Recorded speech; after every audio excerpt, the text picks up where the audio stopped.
Just going to get things started with a quick unboxing. Hopefully that unboxing wasn't too fast. In the box we've got the PicoBrew itself, a brewing keg, and a serving keg, which includes the branding of the Pico pack you're making. In this case it's the B52 Blonde. Also, we've got the grain, hops, little hop cradle, some yeast, and sugar if you want to naturally carbonate it. Keg koozie, thermometer, this rubber gasket that goes on the keg that gives you the ability to add the airlock. What I think is like a bottling wand, but just for transferring liquid and things. The regulator, a little CO2 tank, and cleaning equipment. And I also have 3 gallons of distilled water to brew with. So, let's get this thing set up. Alright, turning it on for the first time. Oh, Pico. Whoa, whoa, whoa. Alright, gotta connect to my network. It's connecting now. I got a smiley face. Oh, now I have to register the thing. Alright, registration successful. Let's get some language, English, Imperial.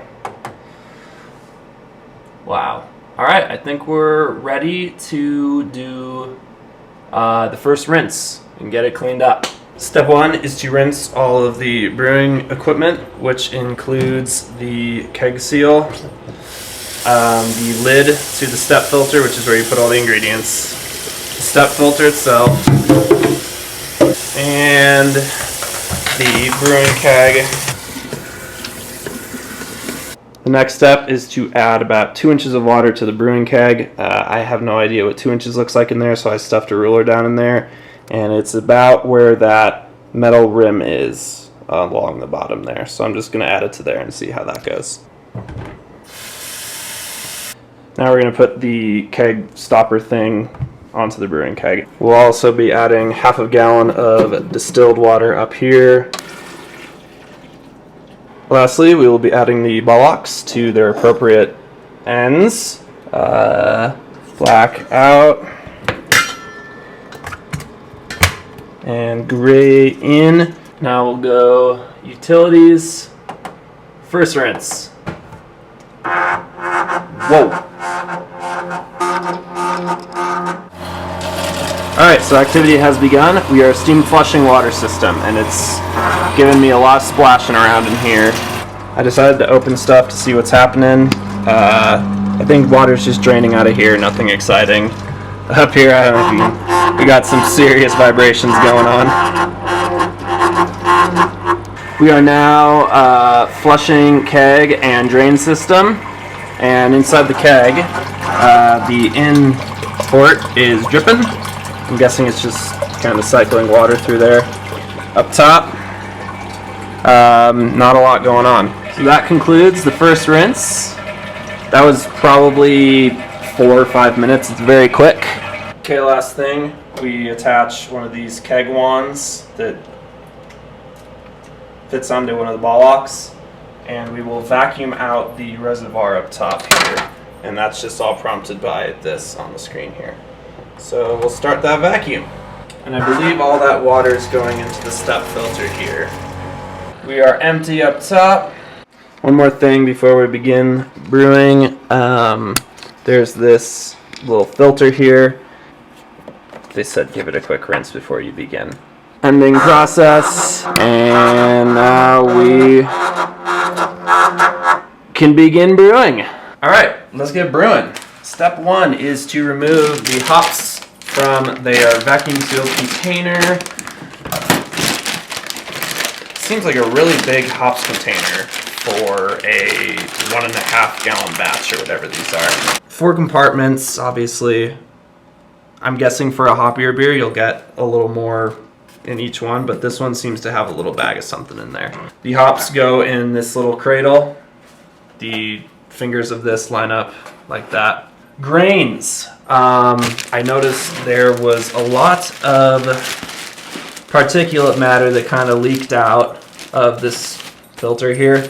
I'm guessing this is not an issue. I'm sure that's pretty normal, but it's probably going to be messy. So I'm going to do this over the sink. So we'll take lid off of our step filter here, and the grains go in the front like that, so the branding is facing out. The hops go in the back flush with the left edge of the step filter. So let's throw the lid back on. And all the holes line up. You've got the grain hole, the 4 hop holes, and then there's one hole right here. All right, so step filter and ingredients just go right up in the front here.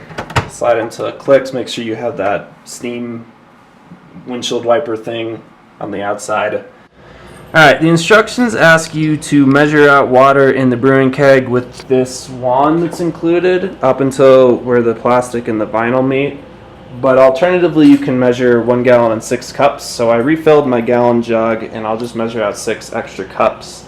Alright, and just to test the whole wand thing, I'm going to go ahead and stick it in anyway. It looks like the water does actually meet right where the plastic and the vinyl connect. So I guess it is accurate after all. Alright, now we're going to put the keg together. So again, the rubber seal goes on top. We've got black on the out end and gray on the in end, which is this one. These are in place. And then also we're going to throw on the keg koozie. Pro tip, put the koozie on before you attach the ball locks. It's a lot easier. Lastly, it says fill the reservoir to the fill line. I'm failing to find the fill line on this unit. So fortunately, the instructions also say about a gallon. All right, so we've got a gallon of water in the reservoir up top. I'm gonna throw the lid on that. We've got the keg sealed up with the appropriate ball locks and the koozie on. So I believe we can begin the process. So we'll do brew Pico Pack. It's kind of hard to read. All right, it just took a second. We've got it. There's the B52 Blonde. It even displays the whole graphic, which is pretty cool. Our only option is start brewing, I think. Oh, adjust recipe. I want to do that. I want the bitterness up there, and I want the ABV up there. Woo! Loading, and let's begin. And we've begun. So it says it takes about 2 to 3 hours to do this, depending on how you adjust the recipe.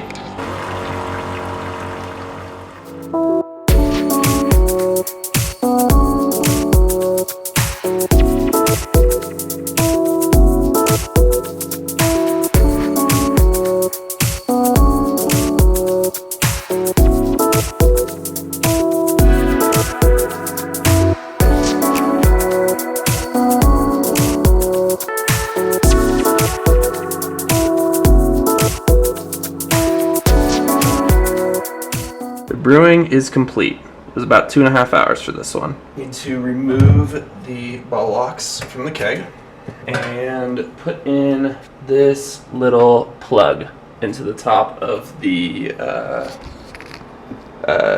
rubber stopper on the keg. And now we're going to let this cool to room temp. Alright, so I've got the step filter out now. And I'm going to remove the Pico Pack. And I know the metal hop holder will be nice and hot, so I'm going to go ahead and not touch that. Now we're going to rinse the step filter out and fill it with an inch of tap water to rinse the whole system out. Alright, now we've got to connect the 2 wands each onto one of the ball lock connectors. Gray end will go into a waste container, which I'm just using the gallon jug that I bought to fill this, and then this one will not be used quite yet, I guess. It seems like the next step we'll put it up top here. And we will add the step filter with the inch of water back in, and rinse the thing. This gray hose with keg wand and waste container. Done. Estimates about a minute. We're going up top here and inserting this other wand in here and starting a vacuum. Last thing to do is just to give the little inline filter a quick rinse, and then I will check back in tomorrow when I add the yeast to the beer, and then later when it's done fermenting. Alright, so the beer had a chance to get to room temperature last night.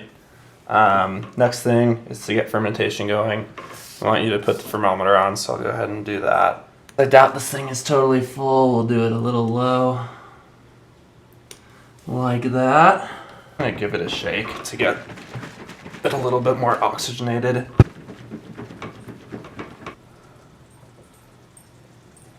There's the seal. Just dump these straight in.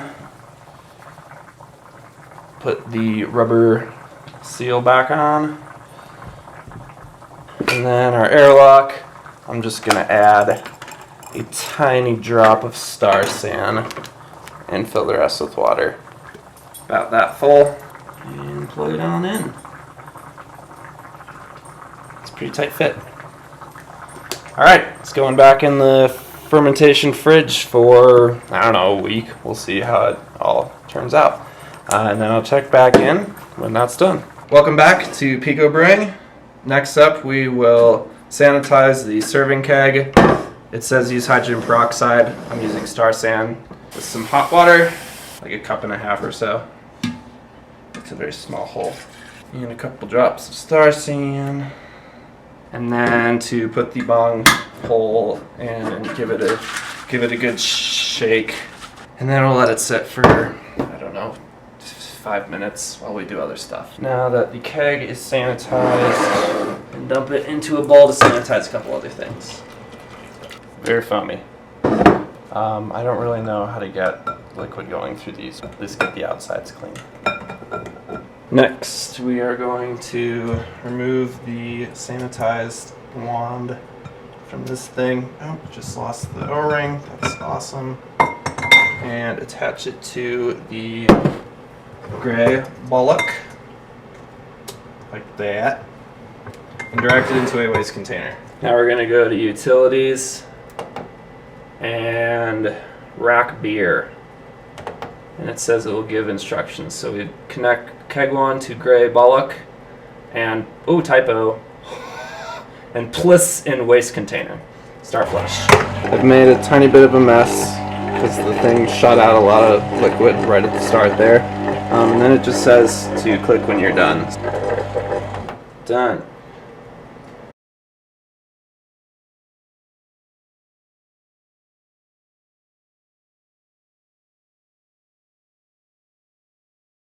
Make sure the actual lid is on so pressure can build, because that's how you dump stuff out, obviously. So we're back to pull keg pressure valve view to release any pressure. Done that. And now we'll start the flush. Hopefully we should be getting some nastiness. This is not nastiness, this is real beer. I don't feel like I should be emptying this into here. Alright, well, no tube came out, so I guess we'll continue onward. More waste container, even though this is really not waste, this is good beer probably in here. Egg, tube, insert racking tube and serving keg to transfer beer. Do not leave unattended. You do not want to fill it any more than 1 inch from the top. Alright, let's do this.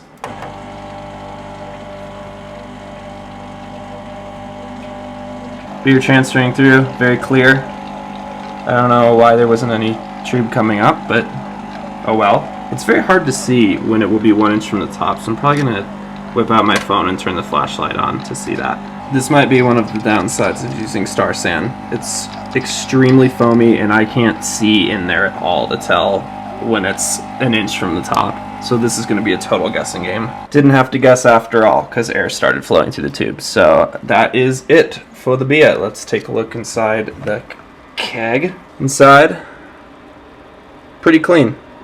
I secretly dry hopped it. I believe that is all. On our screen, we're just back at the utilities menu, so there's no more prompts to tell us what to do. So I believe at this point we'll move on to carbonation. Next up, we are going to carbonate it, and I am not going to naturally carbonate it because nobody got time for that. And I'm going to do the forced carbonation. So we've got to screw the CO2 cartridge in the regulator. This is probably the scariest thing of this whole process. I'm afraid it's going to hiss.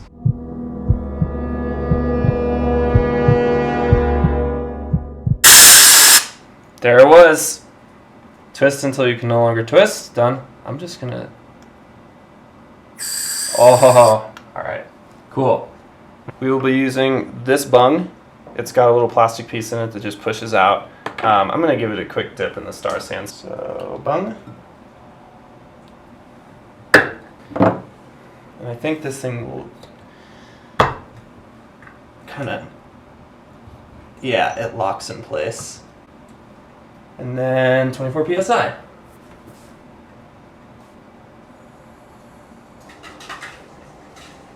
Alright, and then that is going in the fridge for, they say, 36 hours.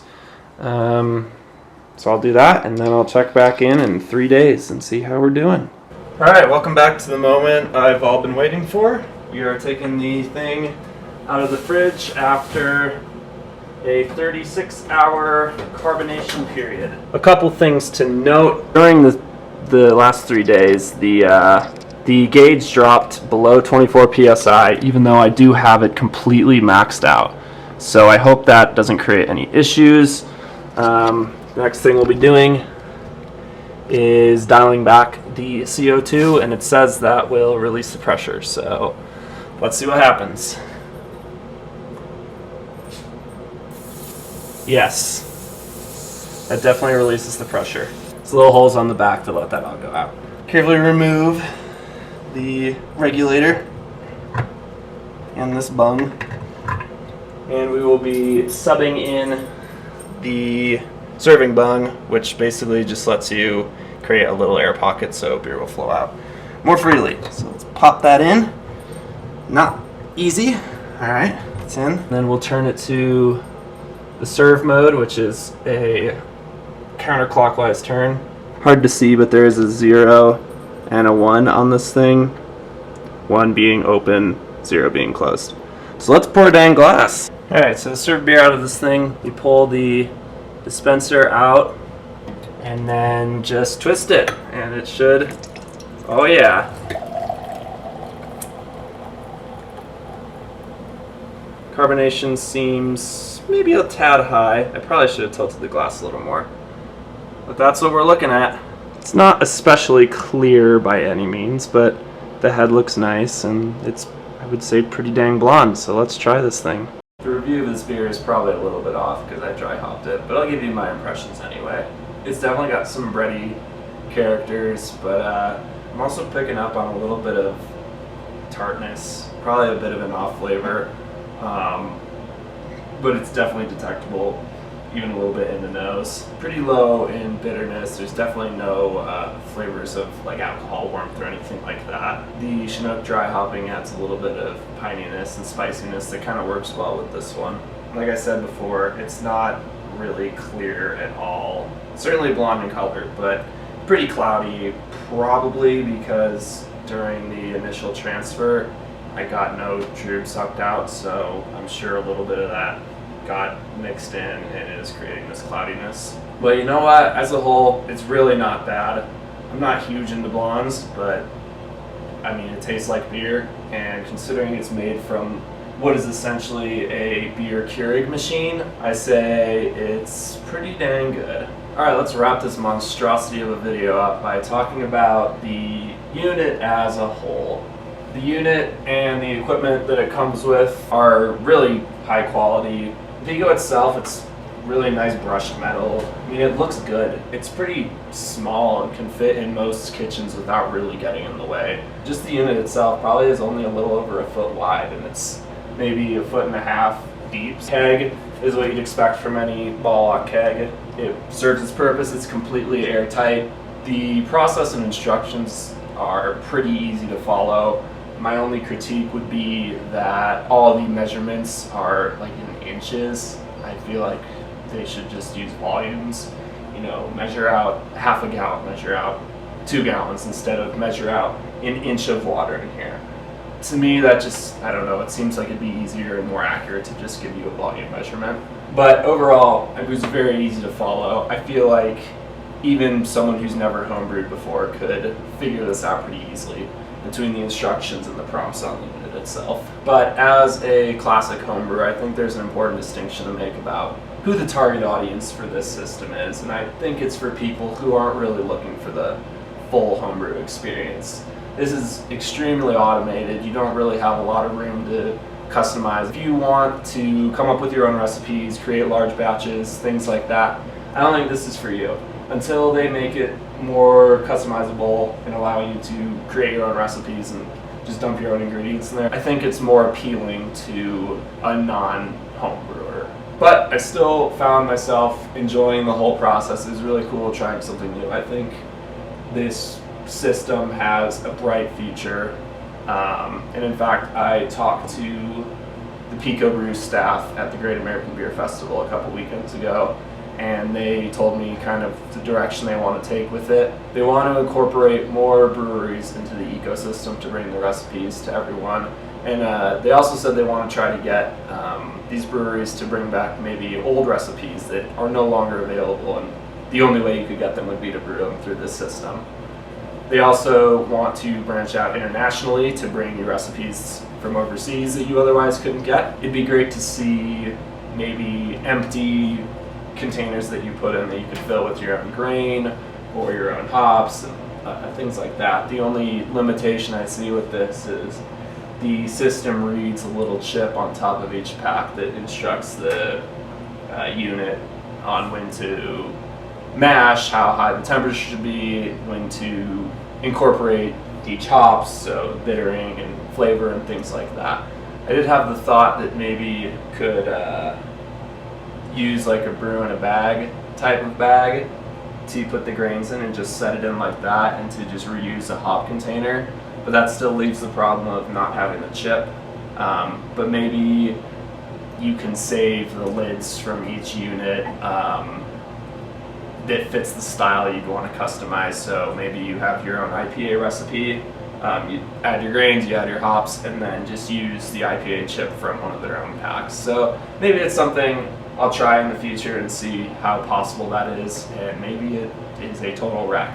But when you're only brewing like in a gallon and a half, I don't think the hit would be too big. But overall, I think for someone who wants to kind of experience the homebrew process and maybe not go all out and get 5-gallon buckets and carboys and all of that jazz, I think this is a great system. And seeing as it's still very new, I think it has a lot of potential to grow into something that could be pretty great. Anyway, I'm excited to see what the future of PicoBrew is, and I hope for the best for it. Cheers.